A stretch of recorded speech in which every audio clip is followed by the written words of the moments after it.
بسم الله الرحمن الرحیم. د خوست ملي تلویزیون لیدونکو او کتونکو سلامونه او نیکې هیلې مې ومنئ.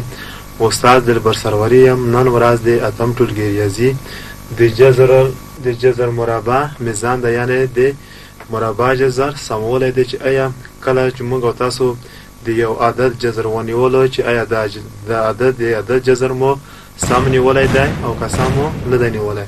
تېره ورځ که تاریخ خپرونه تاسو تعقیب کړې وي، په تاریخ خپرونه کې موږ او تاسو د یوه مربع جذر پیدا کول په مختلفو طریقو ویلي وو. یعنې د مربع جذر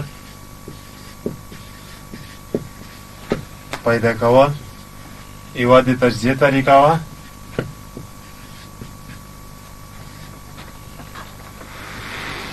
دویمه عمومي طریقه وه، دریمه د اوسط طریقه،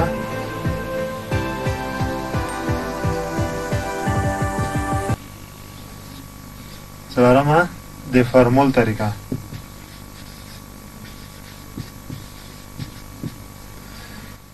د تجزیه په طریقه کې د یو عدد مو جذر پیدا کولو د تجزیه اسانه طریقه وه، مشکله طریقه نه وه، ښه طریقه وه.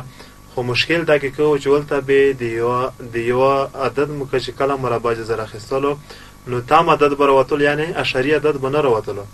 نو یک دفعه یعنې کله چې تجزیه کولو مې یو عدد باید یا تجزیه شوی عدد باید دوه ځلې تکرار شوی یا جفت ځلې تکرار شوی. یعنې په دغه طریقه کې موږ او تاسو صرف هغه عددونه پیدا کول چې مربع جذر یو تام عدد و.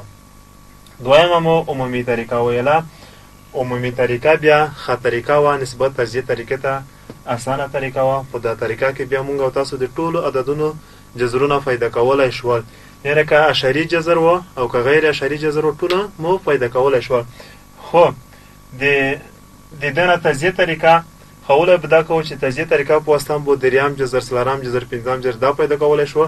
خو د عمومي طریقه بیا دا دو، ښه طریقه بیا دا دو چې دغې په نسبت اسونه ده. خو دلته اله دویم جذر پیدا کېږي، یعنې دریم جذر او څلورم جذر په د عمومي طریقې په واسطه نشي پیدا کولی.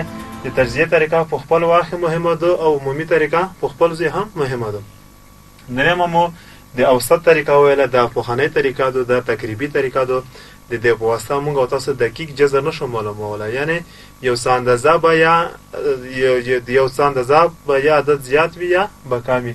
څلورمه طریقه د فرمول طریقه ده چې دغه د درې سوهاړو طریقې نه راوتلې ده او اوسنۍ طریقه هم ده. د دې په واسطه موږ او تاسو د اوسط طریقې نه ښه ده او د عمومي طریقې او تجزیه طریقې نه وروسته په درېیم قدم کې هم د فرمول طریقه د دې په واسطه موږ او تاسو د یو عدد جذر په اسانۍ سره معلومولی شو. نن ورځ موږ او تاسو درس لرو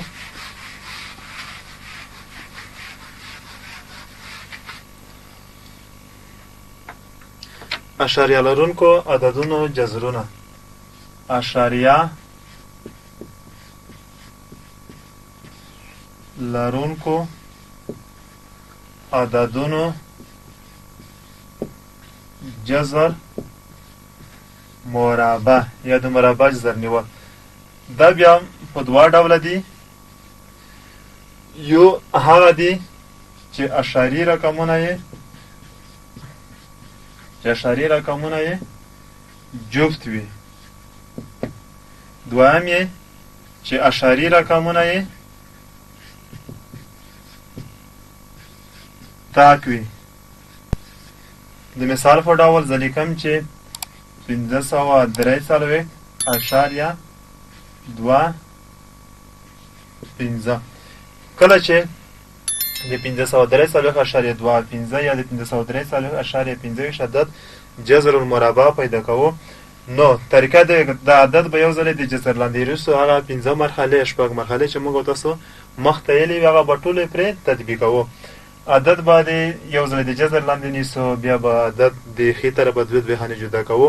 خو چون هلته اشاریه نامه موجوده، دلته اشاریه موجوده ده، نو ترتیب یې په دې ډول دی چې د اشاري رقم صحیح رقمونه د ښي طرف څخه چپ طرف ته دوه خانې جدا کوو او اشاري رقمونه یې بیا د چپ طرف څخه ښي طرف ته. یعنې زه لیکم چې 543.25. یعنې پخوا غوندې نه کوم چې د ښي طرف په پایل په وکړم. نو صحیح رقمونه د ښي طرف څخه چپ طرف ته دود بخانه او اشاری رقمونه د چپ طرف څخه ښي طرف ته دوه رقمونه جدا کوو. که چېرته اشاری رقمونه شمېر تاک وي، مثال زه لیکم چې 543.2 دا شمېر څه دی؟ یو دی، یو تاک دی، یعنې جفت نه دی. نو د دې دپاره بیا موږ او تاسو د خانه پوره کوو، دې ته بیا خپله صفر ورکوو، یعنې 543.0 یا 543.2 یا 543.2 یا شل. دا په عدد کې کوم زیاتوالی یا کموالی نه راځي. انشاءالله دا به تاسو په کسر کیلې وي، د ټریسم په موضوع ده، په عدد کې کوم زیاتوالی کموالی نه راځي. نو موږ دغه د دې دپاره پوره کوو. په مخته تیر درس کې مو هم ویلي وو که چېرته د یو عدد مربع جذر اخلو، هغه عدد چې د مربع جذر څخه راوځي یا لاسته راځي، که یوه خانه اشاریه ولري نو او مربع شوی عدد باید څو خانې اشاریه ولري؟ دوې خانې اشاریه ولري، یعنې د اشارې نه وروسته دوه رقمه ولري.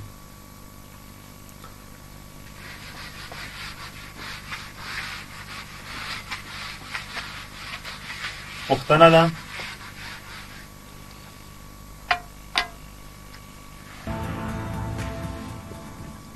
پوښتنه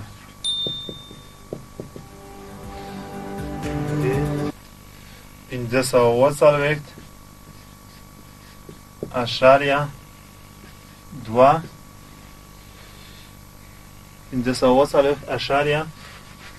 543.5 مربع جذر پیدا کړئ. نو ارسم به دوه ډوله مو ویل، کله چې د عدد څخه وروسته اشاریه موجوده وي دا هم په دوه ډوله دي، یا به د اشاري رقمونو شمېر جفت وي یا به د اشاري رقمونو شمېر تاک وي. که جفت وي په خپل عدد لیکو او مرحلې طی کوو، اله د اشاري رقمونو شمېر د چپ طرف څخه ښي طرف ته یې په نښه کوو، دوه خانې جدا کوو. او که چېرته تاک وي د یو صفر په واسطه یې جفت کوو. نو خپله د 5 د اشاري رقمونو شمېر جفت دی، نو د جذر لاندې لیکو، مرحلې په طی کوو. 4.5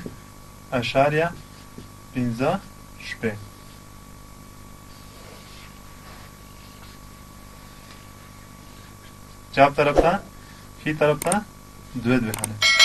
15 روغه دست عدد پیدا کوو چې په خپل ځون کې ضرب شي، یا د 15 فیرا کې یا د دغه 15 څخه کوچنی وي. عدد څو دی؟ 2 دی. انشاءالله دې طریقې سره بلد یو. 2 ضرب 2 څلور، 15 نه څلور لوټ شي یو. ډبل خانه راکوزوو، د عدد وچنده کوو، په لسیز کې لیکو 2 ضرب 2 څلور. څلور کې یا 15 کې عددونو کې پړاو ورکوو، زه لاندې ډول 3 کې پړاو ورکوم. 3 ضرب 3 9، 3 ضرب څلور 12. ونه نه تلای نشي، یو حاصل ورکوم، 12 نه لوټ شي 8.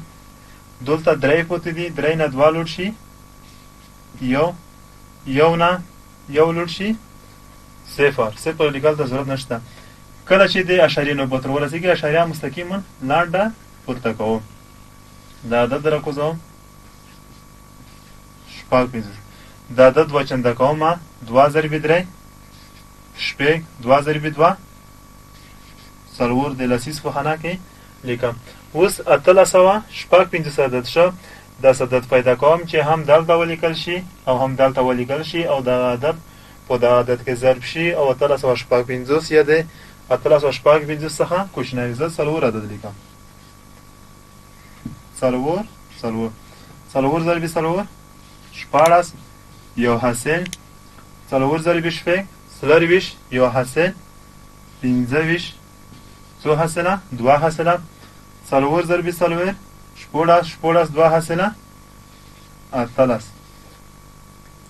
شپږ نه شپږ لوټ شي صفر، یعنې د 540.15 مربع جذر مساوي کېږي په 23.4. اوس ترڅمه دا عملیه مو اجرا کړه چې آیا کله مو چې د 540.50 عدد مربع جذر پیدا کړه 23.4 آیا اوس دغه میزان پیدا کوم یا دغه سمول خایم چې د عملیه مو صحیح اجرا کړی دو که غلطه اجرا کړی دو. نو د جذر لپاره مو مخته هم یلیدو کله چې دغه عدد د خپل ځون کې ضرب کما که په نتیجه کې د جذر لوند عدد رکن عملیه مو صحیح اجرا کړی دو که د جذر لوند عدد لونه که نو عملیه مو غلط اجرا کړی دو. ارسو دغه سمول لپاره لکه موږ او تاسو په حساب کې څلورګونی عملیه لرو جمع ضرب تقسیم او منفي د جمع میزان د تفریق او د ضرب میزانونه هم په خاني نصاب یا په زړه نصاب کې د نه ترخه طریقه په واسطه کې ده خو په اوس وختو کې په لاندې ډول د جمع میزان په منفي کېږي او د منفي میزان په جمع کېږي او د ضرب میزان په تقسیم کېږي او د تقسیم میزان په ضرب سره کېږي.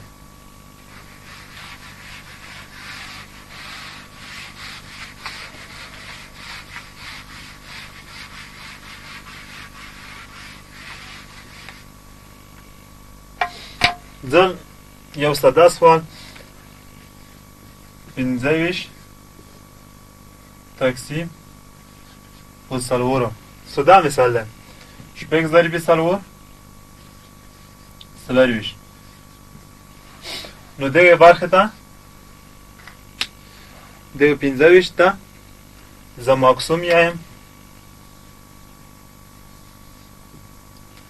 او دغه څلورو ته مقسوم علیه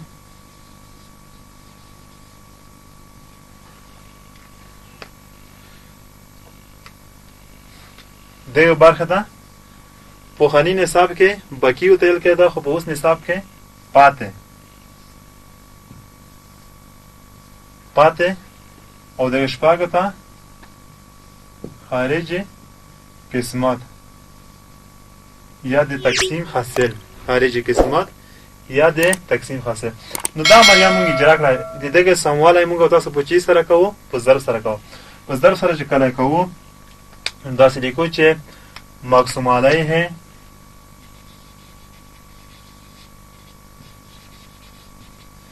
ضرب خارجي قسمت جمع باقی یا پاته دا باید مساوی شي د مقسوم سره. دا رابطه یعنی د فاصله موږ تاسو میزان کولای شو مقسوم علیه ضرب خارجي قسمت جمع فاته مساوی کیږي د مقسوم سره. که چیرته دا عملیه مو اجرا کړه په نتیجه کې مقسوم لا سره کړو نو دغه عملیه موږ تاسو صحیح اجرا کړی ده. نو ذالک مقسوم علیه څه ده څلور ضرب خارجي قسمت څه ده شپږ جمع پاتې څه ده یا باقی یو دا باید د څه سره مساوي شي د مقسوم سره. مقسوم څه ده 25 سره څلور ضرب شپږ 24 جمع یو دا باید څه سره مساوي شي د 25 سره 24 جمع یو جمع څلور 15 مساوي کیږي د 25 سره.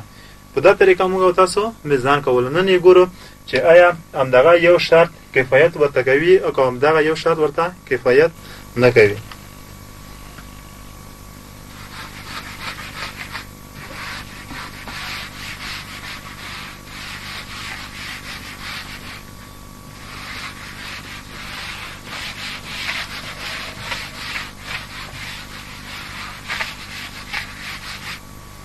فرمول دلته لیکم څنګه ته مقسوم علیه ضرب خارجي قسمت جمع پاته مساوی مقسوم.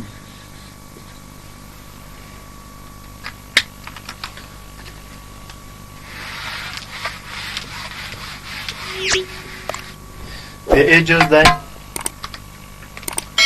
ساده ډول زه لیکم چې 14 تقسیم په 5 یو د کوونکو د عملیه پر اجرا کوو 14 یو په 15 شل کې 3 ورسره یې 14 څو کې پړه ورکوو 2 کې 2 ضرب 15 لاس د 3 نه صفر لوټ شي 3 نو دا مقسوم علیه مقسوم او باقی خارج قسمت د دې میزان ځلیکم میزان چې پیدا کوم نو ځلیکم چې مقسوم علیه څه ده 15 ضرب خارج قسمت څه ده 2 جمع پاتې یا باقی څه ده 3 دا به څه سره مساوي شي د مقسوم علیه سره مساوي شي د 3 سره د مقسوم سره نو 15 ضرب 2 لاس جمع 3 14 مساوي کیږي د 14 سره که چېرته یو زده کوونکی د عملیاتو دې ډول ترسره کړي 14 تقسیم په 15 یوه کې پړه ورکړي یو ضرب 15 14 نه 3 نه 15 ته یو حاصل وکړي 14 نه 15 لوټ شي 8 دا مقسوم علیه خارج قسمت او باقی کدر تازه دی بی عملیه ویم دمو دی ای عملیه شو دمو دی بی عملیه شو نو په دغه فرمول کې وضع کوم مقسوم علیه څو دی 15 ضرب خارج قسمت څو دی یو جمع باقی یا پاتې څو دی 8 مساوي کیږي مقسوم څو دی 14 15 ضرب یو 15 جمع 8 14 مساوي شو د 14 سره نو کله مو چې د دغه میزان وکړلو همغه 14 په لاس راکړو د دغه میزان مو وکړلو هغه 14 په لاس راکړو آیا موږ څنګه پوهیږو چې دا عملیه صحیح ده او که دا عملیه صحیح ده د دغه لپاره هم اوس دویم شرط بل شته کله چې موږ او تاسو د یو شرط صدق وکړي د یو شرط لپاره دویم شرط هم لازم ده یا ضروری ده یعنی د یو شرط په واسطه موږ نشو کولای چې وپوهیږو چې آیا دا عملیه صحیح ده او که دا عملیه صحیح ده د دې لپاره هم دویم شرط شته دویم شرط مو هم مخته یلیدو که چېرته په تقسیم کې همیشه لپاره پاتې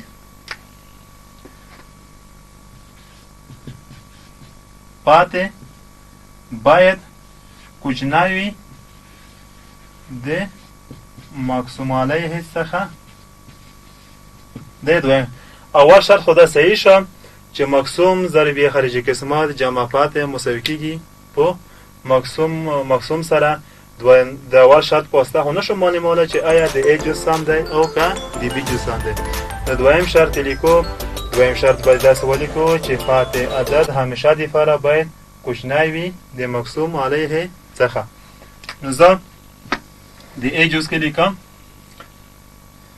دونه پاتې څو دي 3 دي 3 د څونه کوچني دي د 15 څخه کوچني دي نو دا صحت لري او د بی په جز کې باقي څو دي 8 آیا 8 د 15 څخه کوچني دي نو مونږ تاسو یو چې دغه عملیه صحت نه لري نو زه یم چې د ای جز سم دی د ځکه سم دی چې باقي همیشه لپاره باید د خارجي قسمت څخه کوچنی وي او د بی جز صحت ځکه نه لري چې د عملیه مو غلطه کړې ده باید داسې مخته مو هم ویلو چې داسې عدد کې دغه 15 ضرب کو چې د دغه عدد په نتیجه کې د ضرب حاصل یې 14 شي یا د 14 ته ورنږدې عدد شي نو دا عملیه مو غلطه ده او دا عملیه مو سمه ده نو د اول جز یا د اول میزان په واسطه موږ نشو معلومولی د دویم میزان په واسطه یا د دویم جز په واسطه موږ تاسو معلومولی شو چې پاتې یا باقي باید همیشه لپاره د مقسوم علیه څخه کوچني وي نو دا مو د صد لپاره وکړل په جذر المربع کې هم همداسې شته چې کوم د چسی په واسطه چې میزانی کوو نو د میزان په واسطه موږ تاسو د یو جز په واسطه نشو معلومولی یک لپاره دویم شرط هم شته د دویم شرط په واسطه هم معلومیږي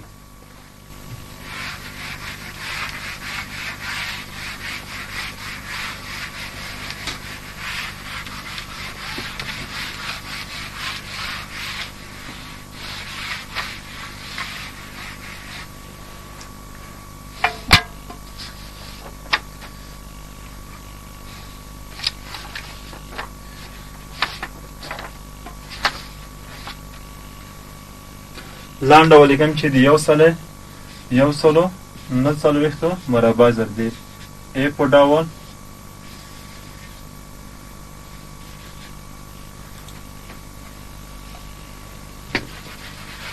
یو زده کوونکی په دې ترتیب حلوي.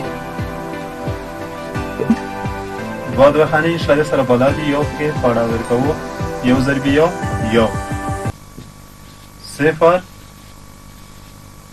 نه سره دوه چنده کوو، دوه کې پاړه ورکوو، دوه ضرب دوه څلور، دوه ضرب دوه 22، دوه ضرب دوه څلور، نه څلور شي 15. باقي څو پاتې شوه؟ 15 پاتې شوه. د بي په ډول حل کوي. یو زده کوونکی په دې ترتیب حل کوي. یو سلو نه څلوېښت، یو کې صفر نه څلوېښت دا دوه چنده کوي او بیا هم کوي یو عدد کې ضربوي. یو ضرب یو ضرب دوه نه یو لوټ شي اته، دوه نه دوه لوټ شي دوه، پاتې څو پاتې شوه 28. دلته باقي 15 دي. دې لپاره هم دوه شرط لرو. مخته پخواني نصاب کې هم یو شرط و چې دا عدد به په خپل ځون کې ضربوه او باقي به ورجمع کول باید د جذر لاندې عدد سره مساوي شي. که مساوي وشو عملیان به صحیح وه، که مساوي ونشو عملیان به غلطه وه. اوس دغه په دواړو کې څه ده کوي؟ یعنې لیکم چې عدد مربع جمع پاتې دا باید مساوي شي د جذر لاندې عدد سره. نو د یو سلو نه څلوېښت جذر مو هم څه ایستلی دی؟ په یوه طریقه کې مو 12 ایستلی دی. څو باقي پاتې شوي دي؟ 15. د بي په حال کې مو 11 جذر ایستلی دی. څو باقي پاتې شوي دي؟ 28. نو د ا جز لپاره لیکو عدد مربع کوو. یو سلو نه څلوېښت مربع ضرب څو دی؟ 12 ضرب 12 جمع پاتې هلته څه دی؟ 15. دا باید څه سره مساوي شي؟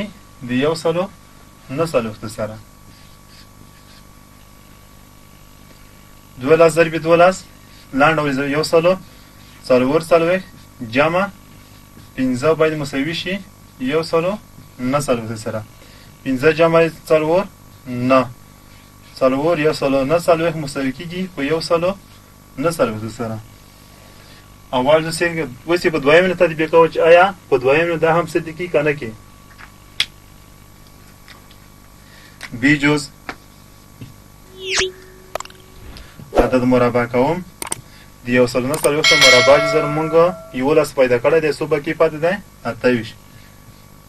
11 ضرب 11 جمع پاتې څو دی؟ 28 باید څو سره مساوي شي؟ د یو سلو نه څلوېښتو سره.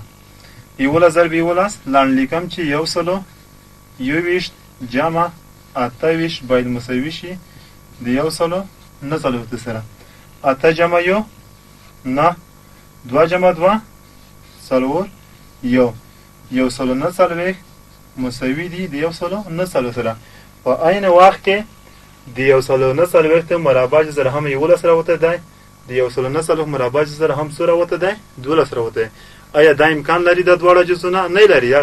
یا به هم دا صدق وي یا به هم دا صحت لري یا به هم دا صحت لري.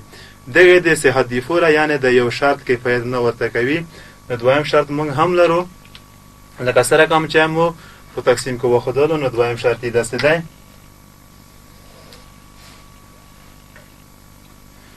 هر عدد چې مربع شوی وي نو کوم عدد چې د مربع جزء څخه لاسته راځي نو باقي باید همیشه د فر سره کم ته وي. دیگه نه کوچنی یا په بل ډول یایم دا عدد مربع کوم یو عدد ور جمع کوم. یعنی فرمول وته لیکم دویم شرط لیکم چې د جذر څخه وتلی عدد مربع جمع یو باید لوی شي د فاتح یا بکی څخه.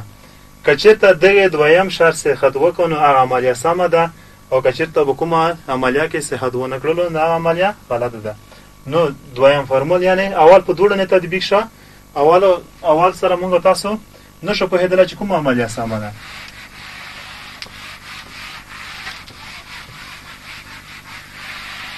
نو دویم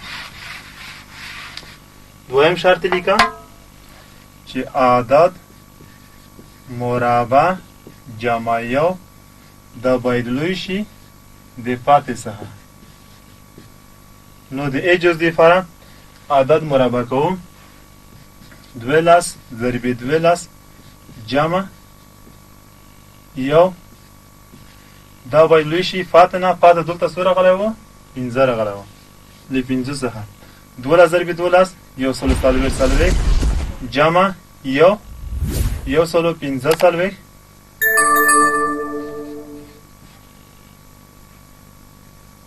باید لوی شي. دنه وبخئ عدد دوه چنده کوو. عدد دوه چنده مربع نه دوه چنده اول شرط و جمع یو باید لوی شي د فاتح څخه. یعنی عدد په خپل ځون کې ضربونه هغه مو اوله طریقه ښودلې وه چې عدد په خپل ځون کې ضربوو او بیا بکی ور جمع کوو. نو دویم شرط دغه دی چې عدد دوه چنده کوو. عدد دوه چنده کوو یا ور جمع کوو دا به همیشه د پرسونه لوی شي د فاتح یا د بکی څخه لوی وي. نو عدد دلته څه دی؟ 12 دوه چنده کم 2 ضرب 12 جمع یو دا باید لوی شي د فاتح نه. فاتح په اول جز کې څو دی؟ دی په جز کې 15 دی. 12 ضرب 2 څلور 2 ضرب 1 2 جمع یو دا باید لوی شي د 15 څخه. نو 24 جمع 1 25 لوی دی د 15 نه. نو دغه عملیه صحت وکړه یا صدق وکړه نو مونږ یې شو چې اول جز خو تر اوسه پورې صحیح دی. اوس دویم جز ګورو. بی جز دا که هم لیکو عدد دوه چنده کوو یا ور جمع کوو 2 ضرب 11 جمع یو باید لوی شي د بکی څخه د 28 نه. 2 ضرب 1 2 ضرب 1 2 ضرب 1 2 جمع یو باید لوی شي د 28 نه. 22 جمع یو 23. آیا 23 د 28 څخه لوی دی؟ نه دی لوی. یعنی 23 د عددو په چپ طرف کې پروت دی، 28 په ښي طرف کې، یعنی د 15 په اندازه 28 عدد لوی دی. نو مونږ یې شو چې د بی عملیه مو غلط اجرا کړې ده، یعنی صحت نه لري، او د ای عملیه صحت لري، یعنی دواړه شرطونو صدق پرې وکړلو. نو د نن ورځې درس همدومره بس دی ځکه چې وخت هم پوره شوی دی. انشاءالله سبا ورځ به بیا یو څو مثالونه کې حل کوو.